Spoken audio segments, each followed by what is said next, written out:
Hey there, folks. Welcome to Spectrum Pulse. We talk about music, movies, art, and culture. And today we've got a new episode of The Trailing Edge. Just to provide you a little bit of context now, The Trailing Edge will be coming out every 3 months, every quarter. And this is because I really need a little bit more space in my schedule to simmer things down. I know it means I'm going to be covering a little less music, but I'm kind of okay with that given how my schedule has changed, and really my channel's gone through a lot of upheaval, and this is probably the best way to manage it. And ultimately with this show is from January 2019 to March 2019, and I gotta be honest, a lot of these are just disappointing albums, starting with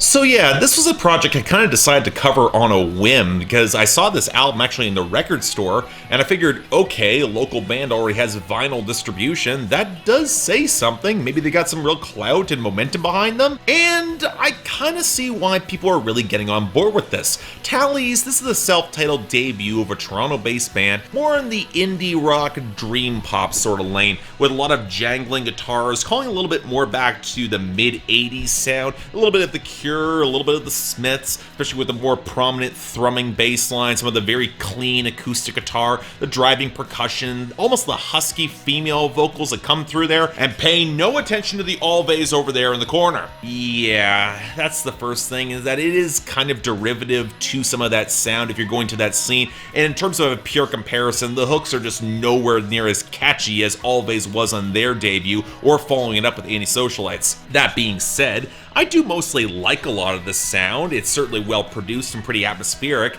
except some of the synthesizers are a little bit too clean to blend in with the guitar tones, but again, I'm nitpicking there. But where I think this album does fall short comes in a lot of the songwriting. I appreciate some of the flustered millennial aesthetic of not really knowing what their protagonist wants on these songs. And you know what? Some of the love songs do have some decent enough poetry, but it rarely feels like it coalesces into a strong hook or a moment of real insight in order to drive these songs home. I do think the closing track is actually really great, and if you want to go to that off this album, that's the one big standout, but the album kind of drags in order to get there, and while some of the grooves are good, I wouldn't really say they bring enough color or unique personality to jump off the page that much. Still, I can see a lot of critics really going crazy for it, at least until they forget it came out, and while I think this album is a little bit derivative of its influences, I do think it is overall pretty good and pretty likable for an early January release. So yeah, I don't know. I'm thinking a solid 6 out of 10.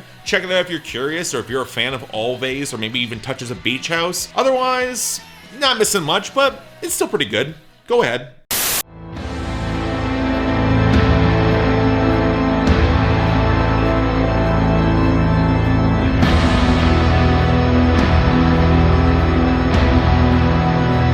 You know, this is one of those albums I thought I was gonna like a lot more than I actually do. And really, it's kind of tough to pin down exactly why, given that I've never really been a fan of doom metal. I don't even know if you can really call this doom metal per se. It's kind of flitting in between some of that with some traditional heavy metal textures and some industrial textures, or at least that's what A Swarm of the Sun started off with a good decade ago. But sadly, I think they might have peaked going back probably 2-3 albums ago. This project's only 3 songs, each song is comfortably over 10 minutes, and honestly, I kind of get what they're trying to go for with more of a heavier, ponderous, borderline Swans-esque vibe with the repeating chord progressions and the gradual crescendo building up, but it's nowhere near as impactful as Swans, mostly because the crescendos don't really build anything. All the songs seem to run long, with the instrumental ideas not really showing a lot of diversity or really creativity, and a lot of the chord progressions just kind of get really stale. Now granted, part of that is the appeal of this more doomish sound, and I can appreciate that. And honestly, there is some pretty impressive ominous vibes, but go much further and I just don't have a lot to say about it. One thing I will comment on is that the vocals have gotten a lot more hushed, a lot more whispered, but I'm not sure it's quite as ominous as they should be, especially I don't think the writing's quite as good as it should be, but as it is, I get the feeling this is just not my thing. I get the feeling there is an audience for this that's just not me, so still I appreciate it. I think they peaked a couple albums ago, but again, it's still good. So extremely light, 7 out of 10. Check it out if you're curious. Someday I wanna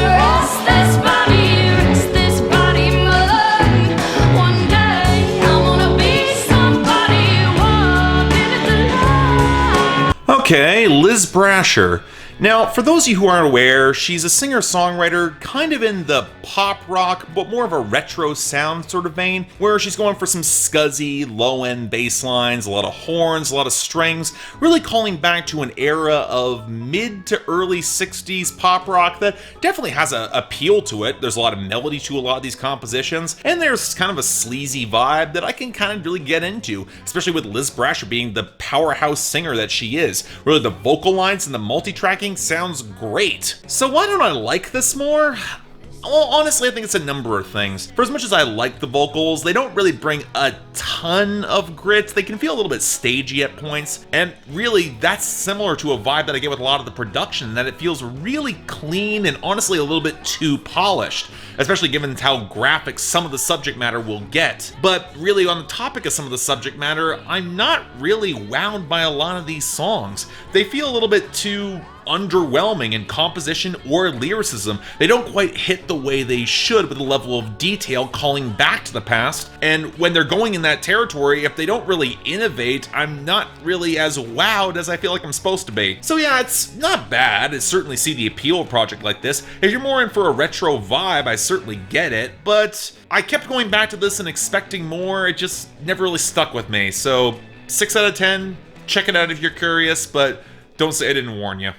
I've got no roots, but my home was never on the ground. I've got no roots, but my home was never on the ground. Well, this was a pretty big disappointment. And in all due fairness, I'm not sure what sort of expectations I originally had for Alice Merton, but when I heard No Roots the first time with that thicker, sharper, guitar-driven groove, I had some expectations. She had a lot of personality. The song had some tightness to it. It felt like a pop rock song I could kind of get into. And then I realized exactly why a lot of her personality starts to run very thin when I went through this entire album. And I'm not sure what it is specifically that killed it for me. Okay, well, part of it's the writing. A lot of it is feeling very generic, very close to typical pop archetypes. And really, when you bring such a presentation, you kind of expect the writing to do something interesting, and yet it really defaults to a lot of cliches. But even beyond that, when you start going into her vocal delivery, you know what? I like it. I still like how strident and forceful it is, until you realize that it's mostly a combination of Alessia Cara, Florence Welch, and Marina from Marina and the Diamonds. And that really hurts the record. Like, it doesn't give this album the same sort of unique presence as it should.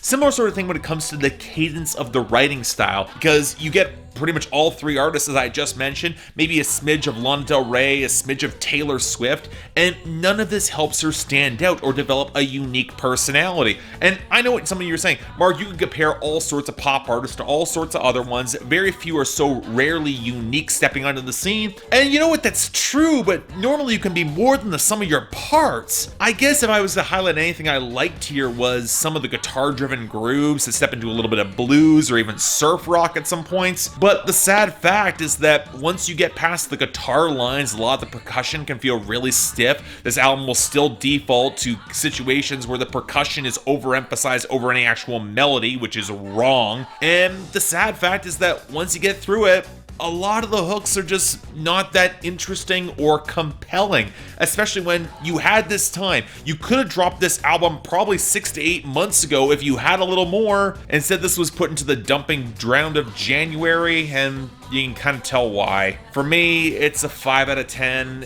I go for a couple songs, but I'd, for the most part, skip this, as most people already have. If you leave the light on, and I'll leave the light on.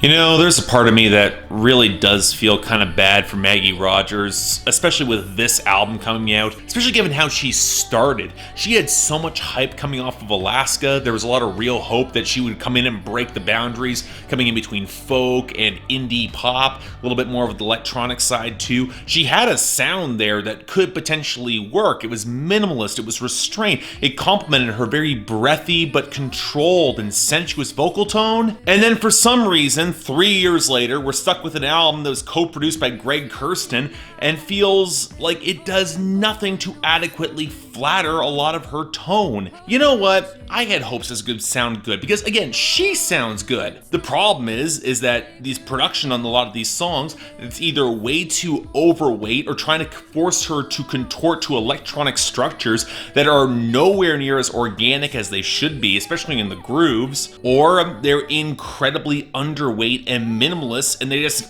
give her nothing to work off of at all. And you know what?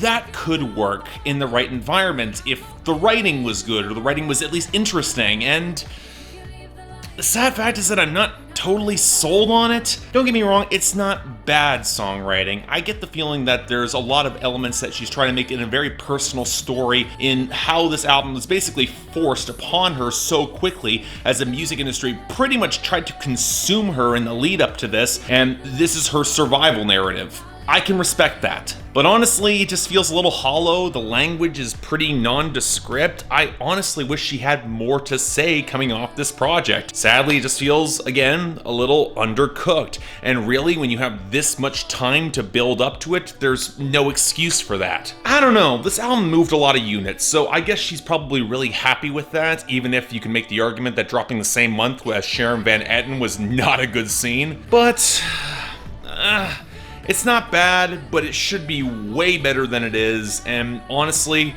just not all that interesting. Thinking a light 6 out of 10. You probably checked it out if you're already curious, but you're not missing much.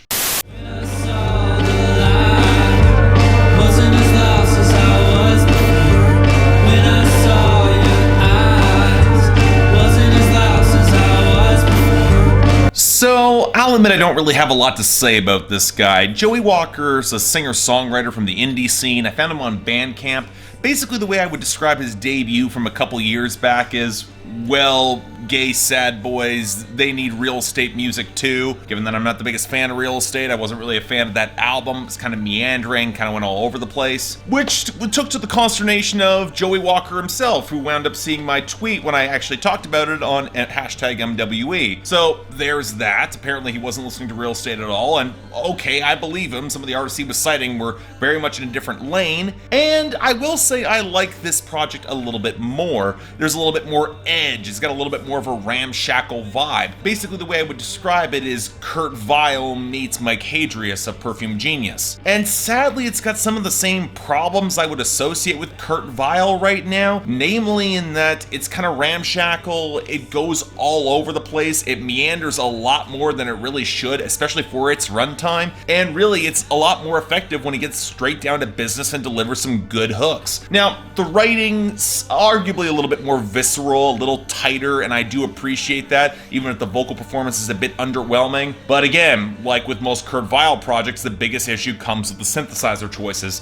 which I get that they're going for more of a lo-fi, ramshackle vibe. I keep bringing up that word, but it's really quite applicable with how the synths will clash off some of the guitars and bass, and yet it didn't quite work for me. Maybe a bit of acquired taste there. I can definitely see this guy building up more of an audience, but for me, it's good. It's definitely an improvement, so I'm thinking a 6 out of 10. Check it out if you're curious. When you love someone, you feel that they can't do no wrong. Yeah, this one really hurts. And yet, sadly, it's very, very predictable. When I first covered Dreezy's album back in 2016, I thought she had a ton of potential as a rapper, and as a storyteller for that matter. I think there was a definite arc to that album that reflected a ton of potential. But it didn't move the units it probably should have. It underperformed, both critically and in the actual sales. And thus, it's absolutely no surprise that she went for what's currently popular right now, and very much of a melodic trap focus with the big guest stars and the R&B attempts, and yeah, this isn't very good at all. Look, I can understand her wanting to pivot out of this particular sound, but you can tell she's just not trying nearly as hard as she used to be. And it also doesn't really flatter her. She's a better rapper than a lot of the flexing that she tries to do here. And nothing wrong with flexing, I get that, but at the same time, she's more interesting as a lyricist than what she's doing here. When Cash Doll is showing you up on a song, there are problems. And that's not even getting to a lot of the production, which sounds either really cheap or really atonal, or the guest stars who are just phoning it in. I mean, I'll give Jeremiah some props for trying a little bit harder, but Jackie sure as hell isn't. And at the end of the day, it feels more disposable than it really should. I get the fact that this is actually doing better than her last project is, more likely because it's more easily fitting onto streaming playlist, but it's not better, and for me, yeah, this was a big disappointment. It's a 4 out of 10. I wish I liked this a hell of a lot more than I do. But hey, she says this is where she is. She's not going back to the old style, so make of that what you will.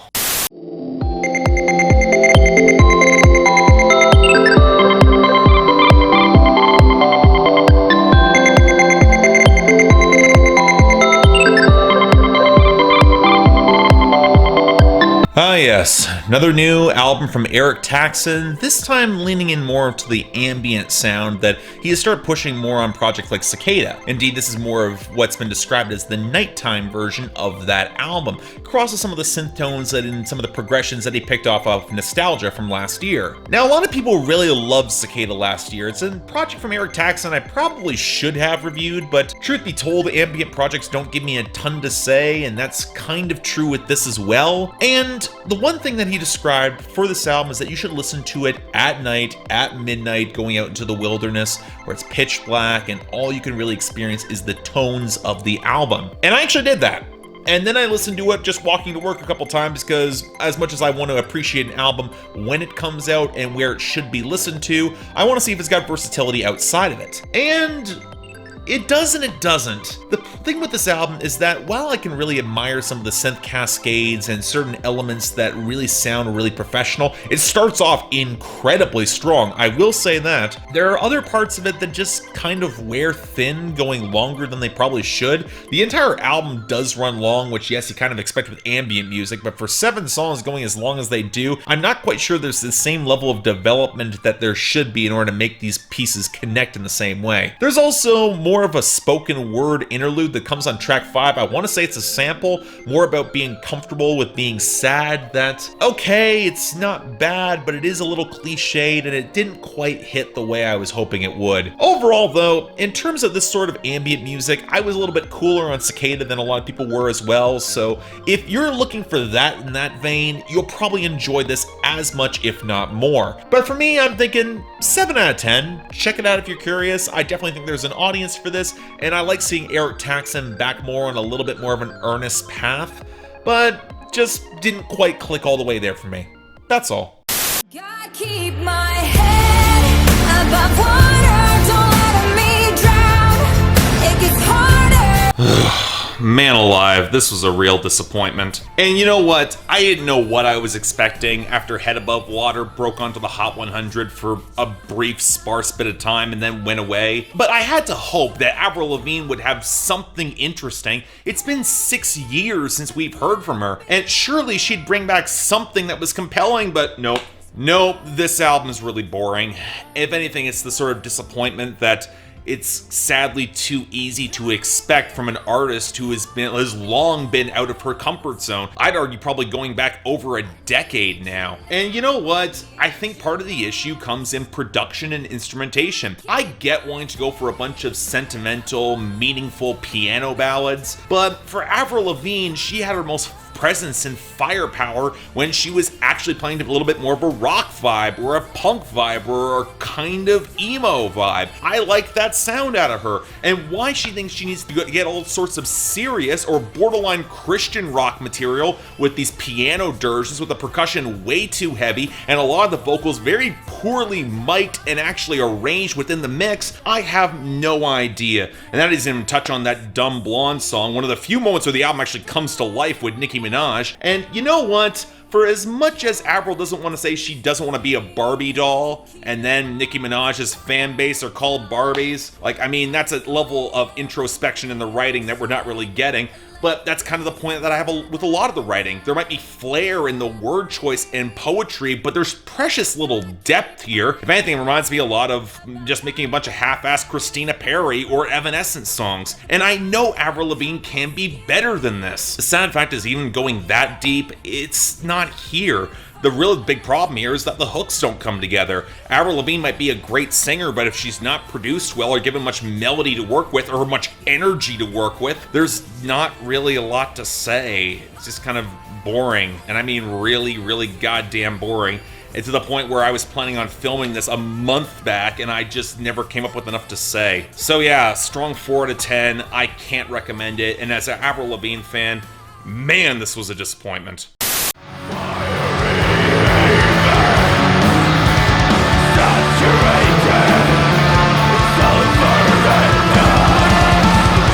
Alright, so we got some Icelandic black metal this time around that's getting a ton of critical acclaim from that set. And really, I can easily see why. Just in terms of raw textures and presence, Sinmara just have a thundering, ponderous intensity. The mix feels gargantuan, the drum work is really potent, the groove patterns really drive these mixes. I totally see why this is getting as much critical acclaim for as imposing and hellish as it feels. And while lyrics aren't really much of the point, they definitely fit that vibe as well. I totally get why this has so much thunderous presence.